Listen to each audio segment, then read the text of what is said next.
Namo tassa bhagavato arahato samma sambuddhassa. Namo tassa bhagavato arahato samma sambuddhassa. Namo tassa bhagavato arahato samma sambuddhassa. Okay, so last week, not last week, the last session, we were talking about the origin of the sutta, which is the same, which is the origin of the expounding of the Mahasamaya Sutta. Mahasamaya means the Great Gathering Sutta. Okay.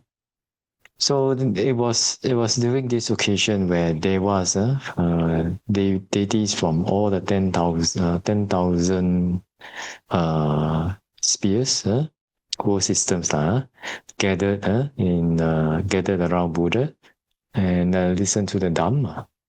So at that time, the Buddha, in order to teach the deities different categories. We're talking about the Buddha finding that there was a deep where, and one of it is when somebody asks a question. So finding that there was nobody created a mind-made Buddha image. Everything is coming from the eastern side. And then after that, sitting down on the same level with the Buddha.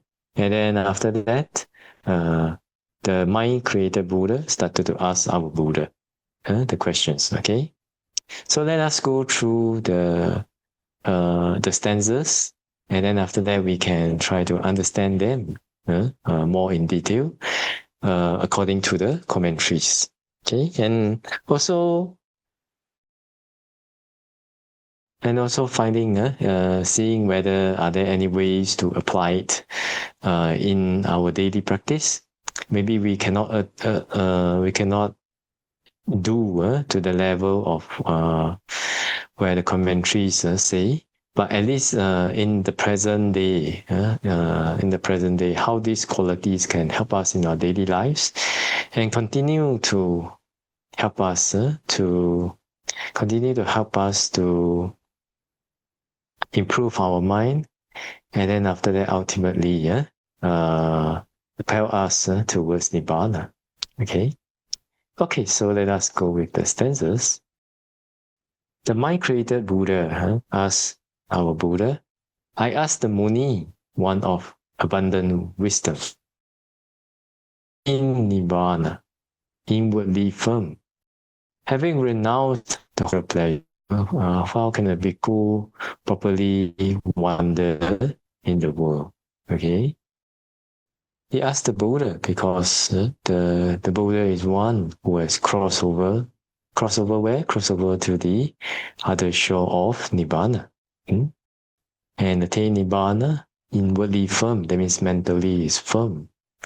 And the Buddha was one who renounced the home life and discarded sensual pleasures. Okay, so that's why I asked this very wise person, this wise Muni, one of abundant wisdom, like that. Then let us see the second stanza. With that, our Buddha replied, when he was uprooted with about concerns with blessings, say the Buddha or the Blessed One, and with portents and dreams and lucky signs, when he has abandoned the defects of blessings, that bhikkhu would properly wander in the world. Okay, so blessings here, what are the blessings here? We also talk about blessings. Why we need to unroot the blessings? Not like that. Later we can know more about it according to commentaries. But when one has uprooted the concerns about this what we call in general we call superstitious things, or occult things, etc., astrology things, etc., and then the bhikkhu would properly wander in the world. let us see, for sensual pleasures, both human and celestial, that means heavenly, last for. When he has abundant attraction and repulsion, he would properly wander in the world. Okay? Having abundant what is pleasing and displeasing, without clinging, not depending on anything, utterly released from things that fetter, he would properly wander in the world. Okay? So abundant what is not only displeasing, but also what is pleasing also, without clinging. And that having removed the desire and lust for things taken up, not finding a meaning in accumulating acquisitions. Okay? Don't want to store up, don't want to get so many things, don't want to keep so many properties. There's no meaning in it. So having removed desire and lust for things that are taken up and not dependent, not to be led by others, he will properly wander in the world. So not hostile by speech, mind, and deed, having rightly understood the Dhamma, aspiring for the state of Nibbana, he will properly wander in the world. So how wonderful it is if the whole world is absent from hostile speech, mind, and deed. And also because of rightly understanding the Dhamma, if many people around us can attain the state of Nibbana, the state of the total cessation of suffering, the state of no more defilements, no more causes of suffering in us. How wonderful that will be. So if one can do that, this is a bhikkhu who can properly wander in the world. Okay? Not just bhikkhu, but also those who are the arahants. Maybe if a layperson, he attained until arahant, but if he never become bhikkhu, he attained Mahaparinibbana that day, he will also have been one who properly wander in the world. Like that. Yeah, let's see. A bhikkhu should not be elated, thinking, oh, he venerates me. And though insulted, he should not nourish resentment. He should not be intoxicated over food gained from others. He will properly wander in the world for somebody like this. So this is talking about being not being arrogant, not being proud, and sometimes also not expecting to be treated like an emperor. Because some people they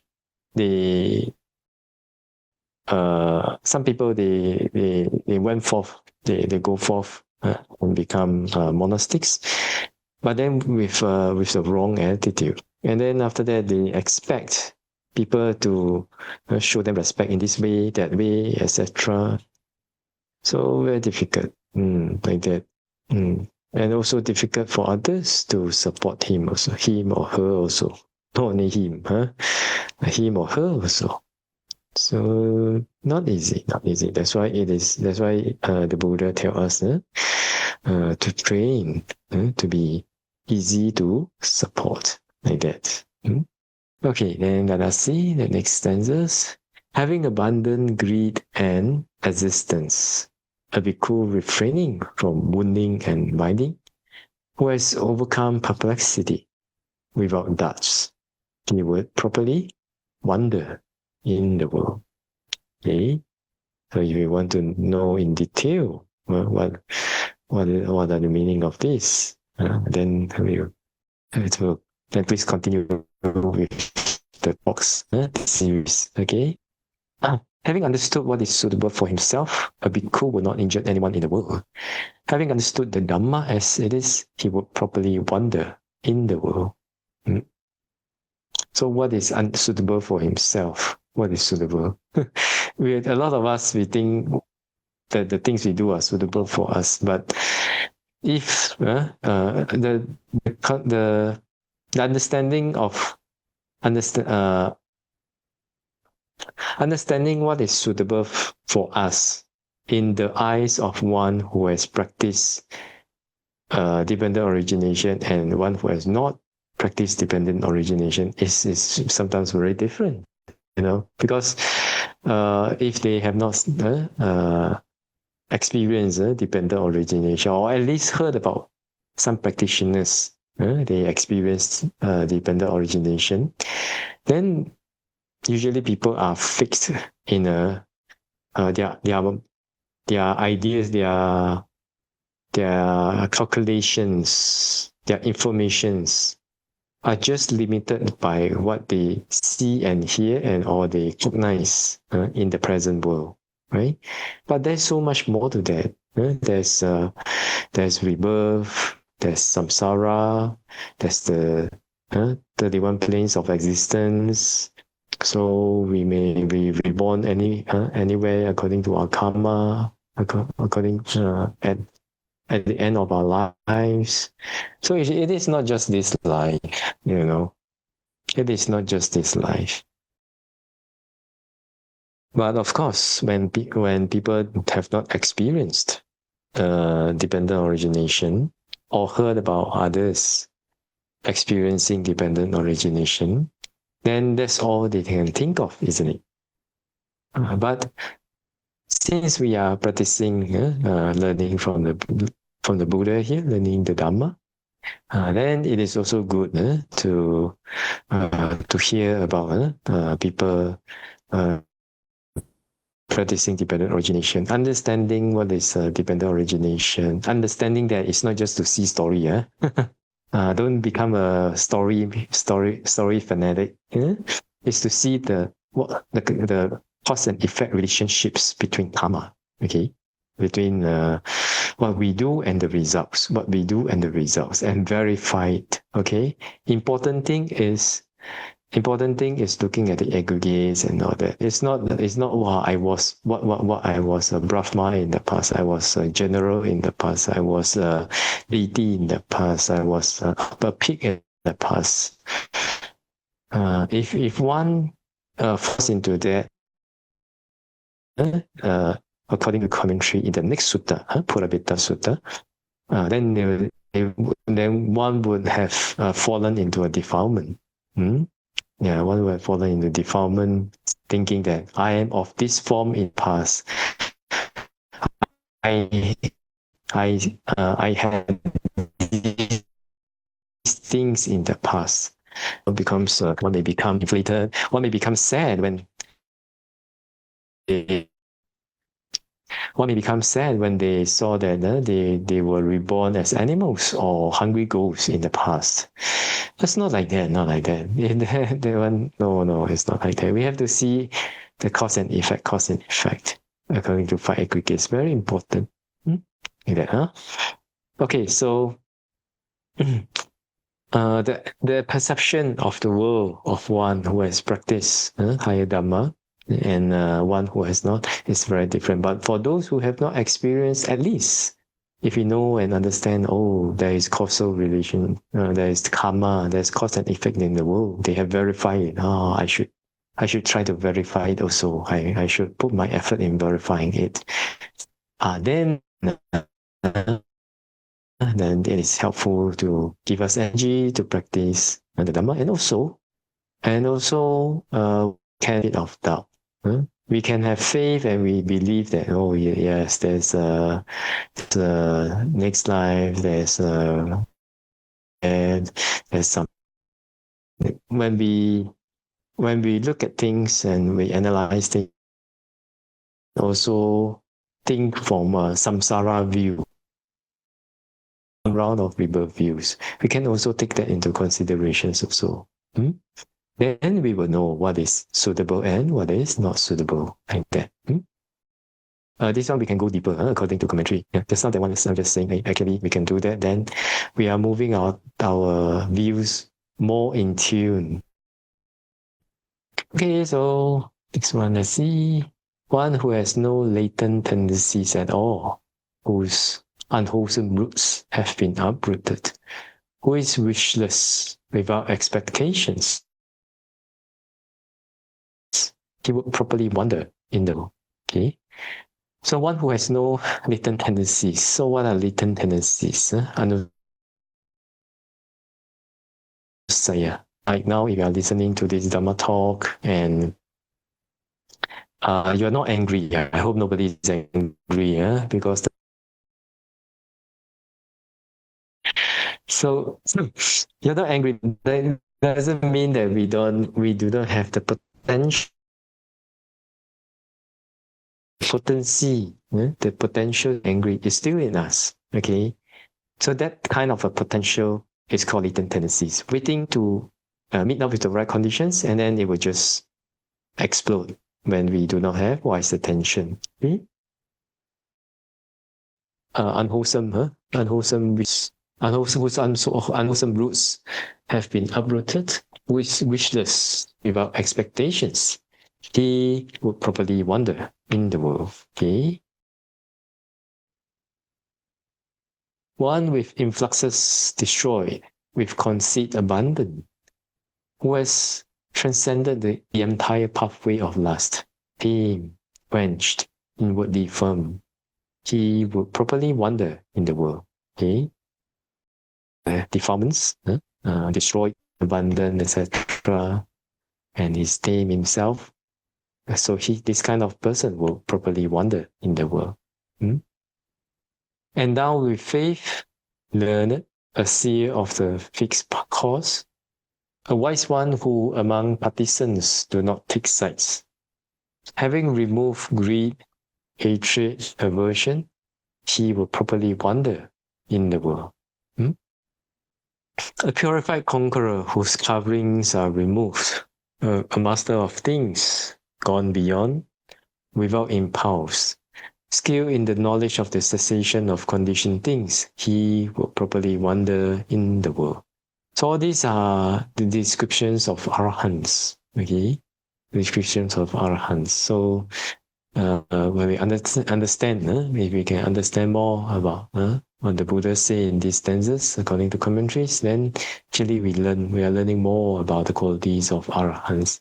But maybe we cannot do that yet. But we can also explore what are the qualities that are helpful for us to develop now, so that we can use it in the future.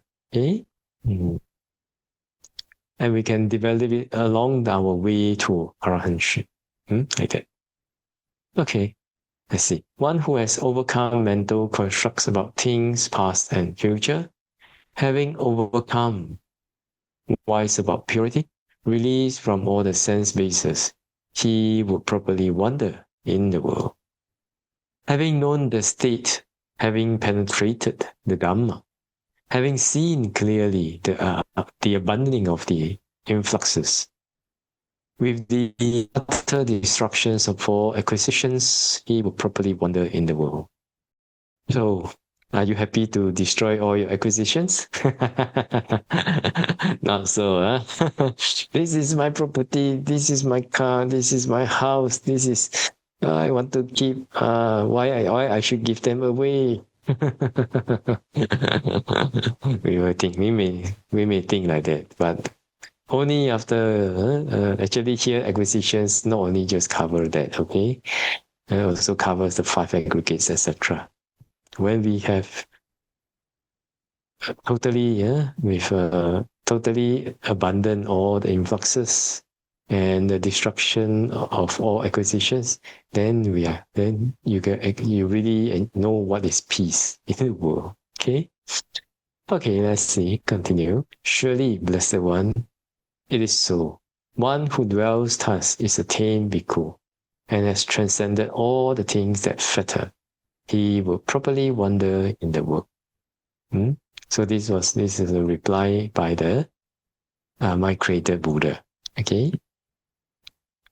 Okay, so let us go back and go to the first stanza. And then let us try to see what the commentary says. So the my creator Buddha asks, our Buddha, I asked the Muni, one of abundant wisdom, who has crossed over, gone beyond, attained Nibbana, in inwardly firm, having renounced the home life and discarded sensual pleasures, how would the bhikkhu properly wander in the world? So, in order to begin the discourse, the Buddha, the mind-created Buddha, asked this question. Okay. So here, abundant wisdom means of great wisdom. Crossover means crossover for floods. Gone beyond, reach, that means reach Nibbana. Attain Nibbana. Attain Nibbana means attain Nibbana with residue remaining. Okay. What does it mean by with residue remaining? So that means there's still the five aggregates are still arising and perishing. But once an arahant reaches Mahaparinibbana, then that is attain Nibbana with no residue remaining. So two types of Nibbana, okay? When we categorize like this. So one whose mind, one whose mind cannot be shaken, inwardly firm means one whose mind cannot be shaken by worldly conditions. When we encounter loss, praise, blame, fear, and suffering, so how much of us can really be inwardly firm and cannot be shaken by worldly conditions? Not easy. But is it possible for a lay person to be able to do that? No. For a lay person, okay, for a lay person, it is possible to do it to a certain extent. Okay, to a certain extent, depending on how much effort one puts in daily practice. But whatever that is guaranteed is the more that the lay person do and practice and develops the qualities, then the more possible it is for them to be free from sufferings. Like that. Okay, so let's see. Having renounced the home life and discarded sensual pleasures. So discarded essential objects and renounced the household life. How would the bhikkhu properly wander in the world? So what does it mean by properly wander in the world? It means that how would the bhikkhu properly wander or dwell in the world untainted by the world? How can he transcend the world? In this case, it means that how can he transcend all the temptations and all the conditions in the world, all the difficult conditions, etc.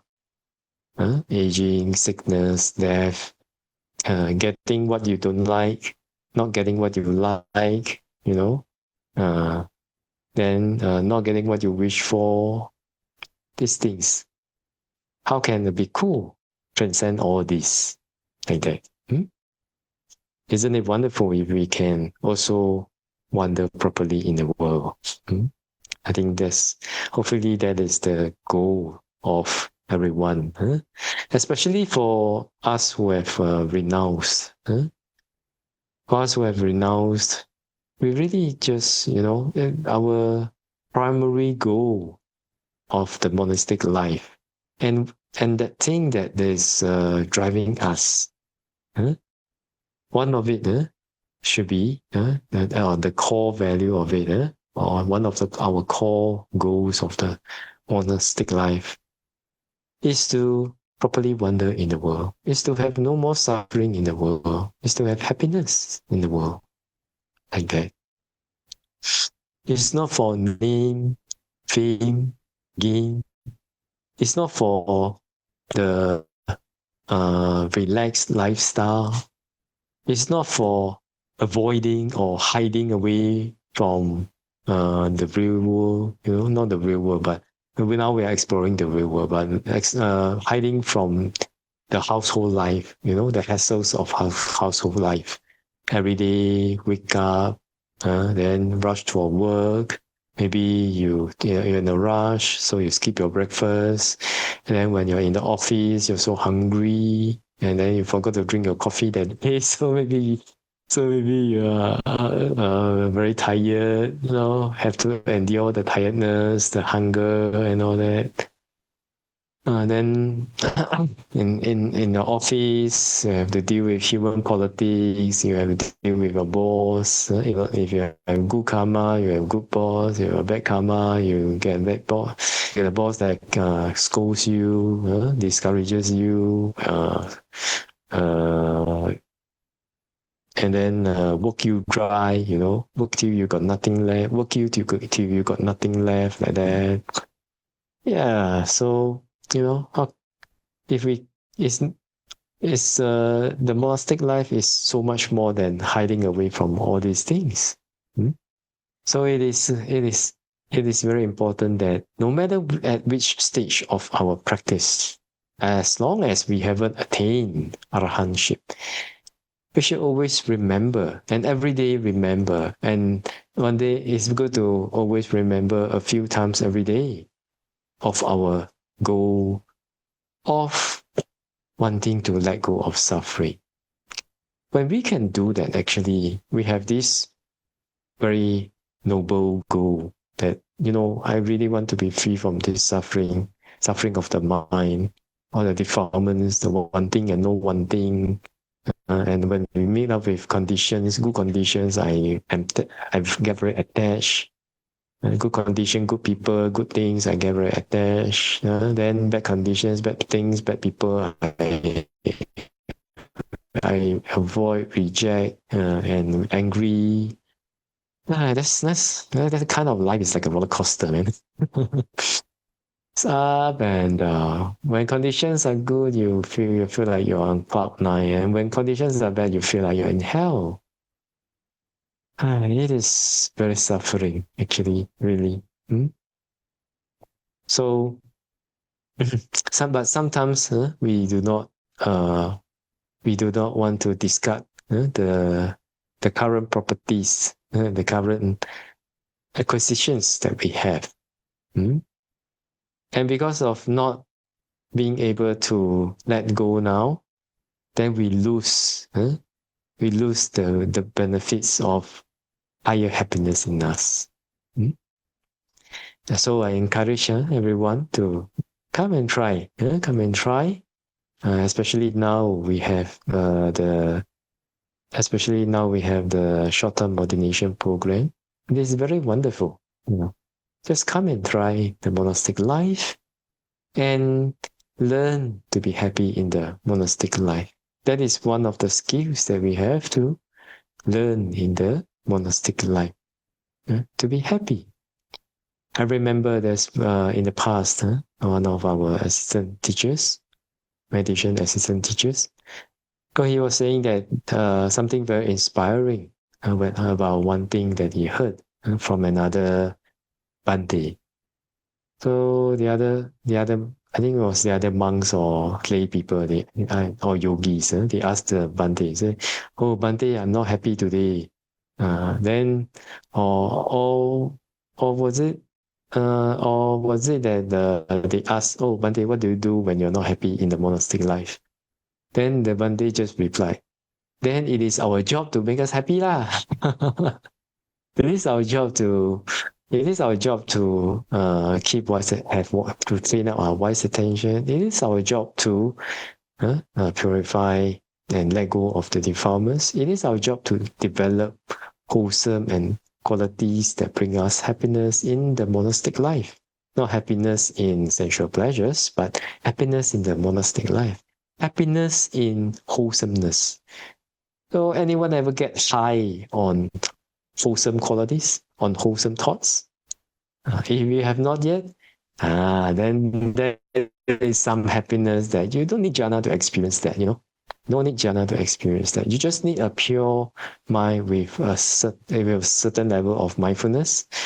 And depending on your temperament, if you are faith temperament, then this is also possible to be easier. Then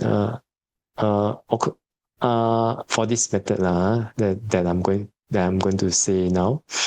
But for those of investigative temperament and all that, also possible like that. So I remember that there was one monk, he had just ordained. Okay. So he had just ordained, and then after that, he couldn't meditate well.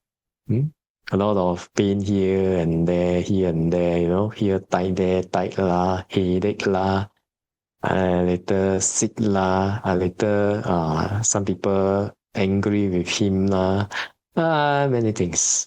But he was a person who really liked to practice metta, and also the recollection of Buddha, Buddha Nusati.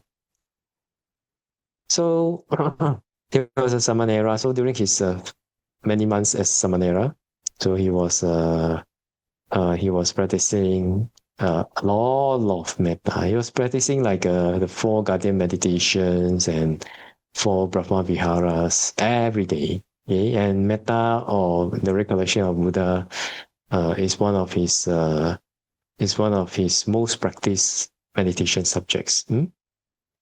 But no jhana, no jhana. But he was very happy, very happy, because the life that he lived was the same. The Buddha was almost the same, like what like he read in the suttas, and read in the great chronicles of Buddha. So he was very happy and felt very connected to the Buddha, the Dhamma, and the Sangha, and this tradition, this lineage of Dhamma practice. Okay, one can only go and do and experience, then you will know the happiness of that. Okay, no jhana. Then after that, on the day when he was on the day before, he go to take his higher ordination and become a bhikkhu. So at that time it was Uposatha day. So the Sangha gathered for their Parimokka. And then after that, they had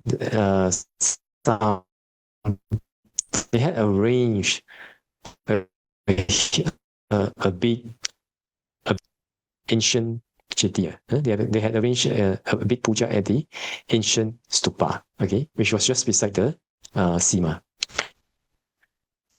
So gurus take their Padimokka. After Padimokka, the Mahatera will come down and give the Samaneras their precepts. Okay.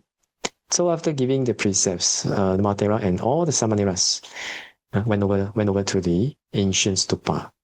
And then from there, for the next 1 hour plus, so they were offering so many 100 lights, so many 100 candles, lights, so many flowers, freshly arranged, so many incense, so many water, so many requisites, etc. And it was and being in the forest, it was very, very surreal, very, very comfortable. And after that, they started to chant. The Sangha wanted to chant some parita chanting as a blessings for those who were going to the Upasambhada, the higher ordination ceremony. Next day, see? So with the Mahatera leading, then Mangala Sutta, Ratana Sutta, Metta Sutta, around the ancient stupa. So it was so surreal, and so the energy there was so peaceful and so happy, Yeah. Then after that, the next day they have to leave at 3. After that, this young monk, he couldn't sleep, he just had this so much joy and happiness in the mind, so excited already. It's not because it's not like the play game, that kind of excitement, It's really very calm and very happy, and so much happiness arising from his heart automatically like that. So he couldn't. He was there, so being high, getting his high from all the wholesomeness, and not even jhana, just normal puja and chanting like that. But because of continuous practice and purification of the mind, and also the development of wholesome qualities, then with the accumulation of all this, and then with this wonderful condition of this big puja, and with that surrounding, with the conditions of the wonderful environment, so that's why he was able to experience the wonderful joy of Dhamma and wholesomeness. Okay, so if now I think KL also they are listening, maybe.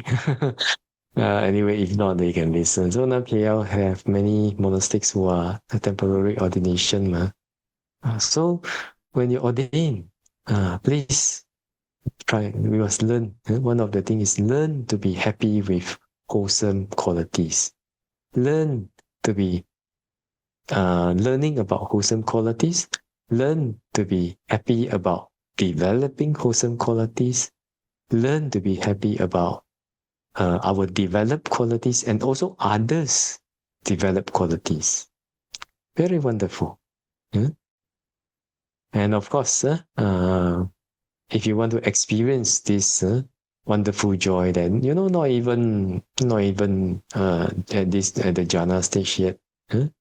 Then it is also good to always keep our mind pure. Keep our mind pure with the different meditation subjects, or if your teacher gives you only one meditation subject, you can just do one meditation subject. If your teacher gives you 7 meditation subjects, you do your 7 meditation subjects. But it's important for us to maintain mindfulness from the time we wake up until the time we sleep. Only then you can develop then we can develop our mind to the level where even when there's no jhana, we are also happy with our meditation, with our monastic life. So when you can do that, who want to destroy? So happy, right? Why you want to go out there and go out there and then get into the hassle of the household life again, earning money, managing office politics, friend politics, managing no money, managing every month worrying about money. Every month, if every month your salary is at the end of the month, your salary is always empty. And there's no savings at all, And after that, you go out, maybe there's no job or something like that, or your current job is very bad, very bad condition and all that. Why? For what? Of course, maybe we have some responsibilities to fulfill. Then we may have to fulfill our responsibilities. But for those who have the proper conditions to ordain, maybe for longer term, maybe 1 month, maybe 3 months, maybe 1 year, maybe short-term ordination for 2 years, 3 years, etc. Can try also. So actually, the monastic life is alive. Is one that can bring us a lot of happiness if we apply the right way. And if we apply the right way and the monastic life is happy, then who would want to destroy? Unless because of responsibility of taking care of the parents. But that's why in KL and in Dhamma Earth, we try to do an ecosystem so that monastics can also, if the conditions are fulfilled, monastics can also take care of their parents, and parents can also, when in the monastery, and parents also can practice Dhamma according to their level. in the monastery. How wonderful that is. Hmm? Yeah, so if you're in a short-term meditation and you find that you are suffering, then please look for the defilement that is giving you suffering. Because if the monastic life is one that is suffering, then nobody who want to be monastic, right? Not like that one, ma. It's because of our defilements that brings us the sufferings in the monastic life. Okay, like that. So, having known this, and having known this, we should try to really focus on the right things in monastic life. Not for name, not for fame, not for gain, not for 名闻利养, but it's just our core value should be for Nibbana. Okay, for Nibbana. Even if one is doing the pariyatti path, one is because in our Dhamma there's 3 paths, right? Pariyatti path. There's 3 kinds of training. Pariyatti, Patipatti, and Pativeda. So pariyatti means the theoretical learning, theoretical knowledge, learning about the theoretical knowledge of the Dhamma, okay, that the Buddha gave us, and continuing that tradition. Then Patipatti means practice, real practice, sila, samadhi, panya, etc. Noble Eightfold Path. We really put it into practice. Pativeda means experience, experiencing the noble truths. So, for those of who are doing studies, ultimately, their goal is also their goal also should be to attain Nibbana, or maybe they have other noble goals, like they do not want this Dhamma to perish in the world, so they learn and continue and to continue the teaching of the Dhamma, continue this Pariyatti Dhamma to the next generation. Hey, this is also very important job, Yeah, very important job. Because if there are no practitioners, if there are no more practitioners in the world, it is the Pariyatti Dhamma that will continue to preserve the way to Nibbana in the world. Okay? Yeah, so so our respects also to the various scholars and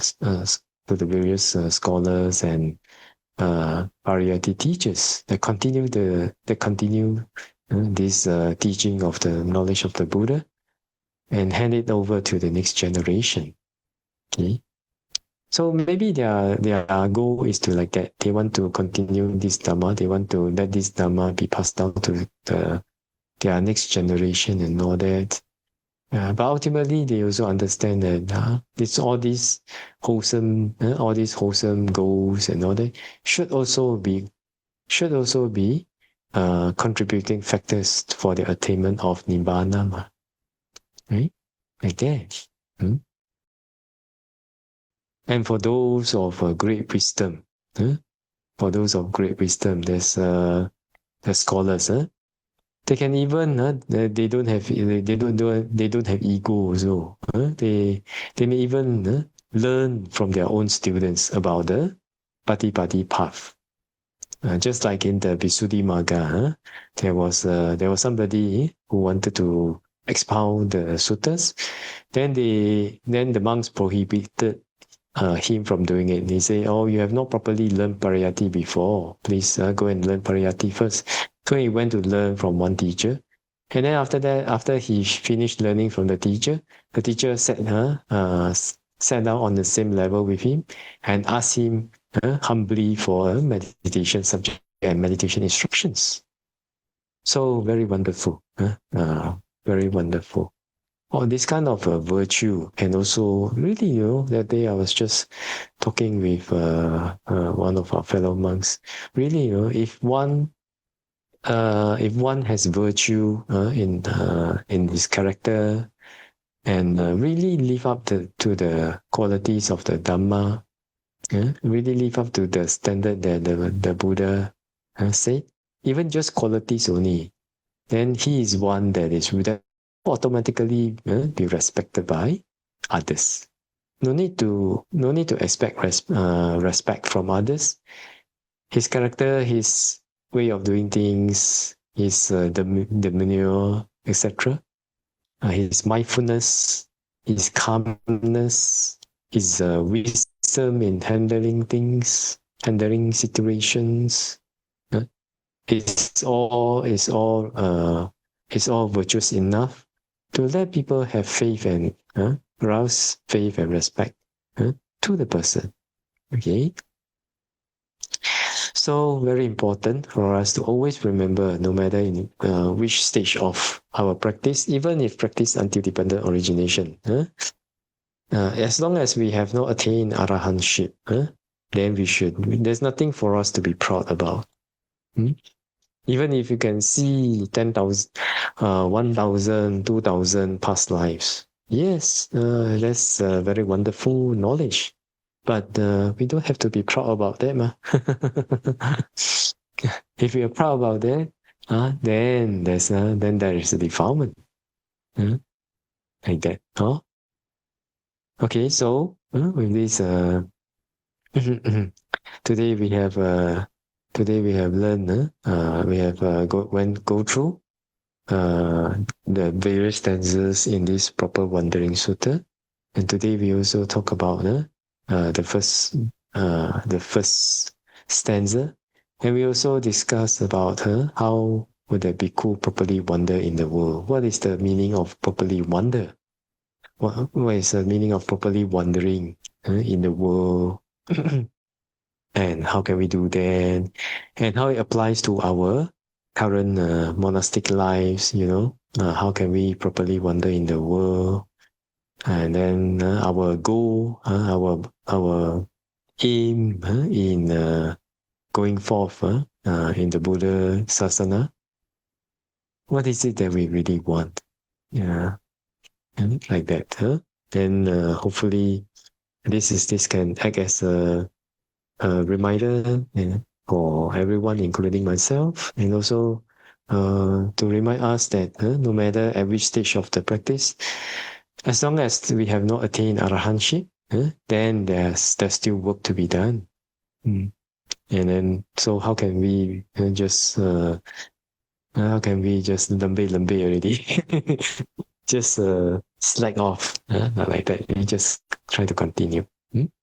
Okay, so with this, hopefully today's sharing is helpful to everyone.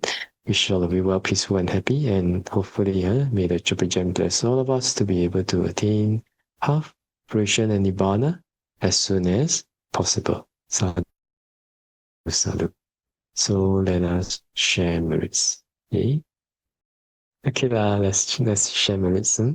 Etavata chamehi sampadang punya sampadang Sabe deva numodanto sabba sampadi siddhya Etavata chamehi sampadang punya sampadang Sabe buddha numodanto sabba sampadi siddhya Etavata chamehi sampadang punya sampadang Sabe sattha numodanto sabba sampadi siddhya Hidame nyati nam hotu sukita hontu nyatayo. Hidame nyati nam hotu sukita hontu nyatayo. Hidame nyati nam hotu sukita hontu nyatayo.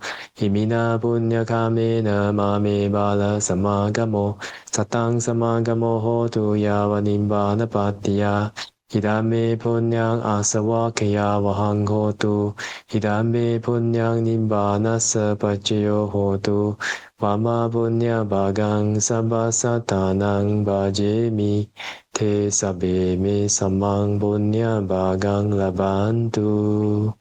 Sadhu, sadhu, sadhu.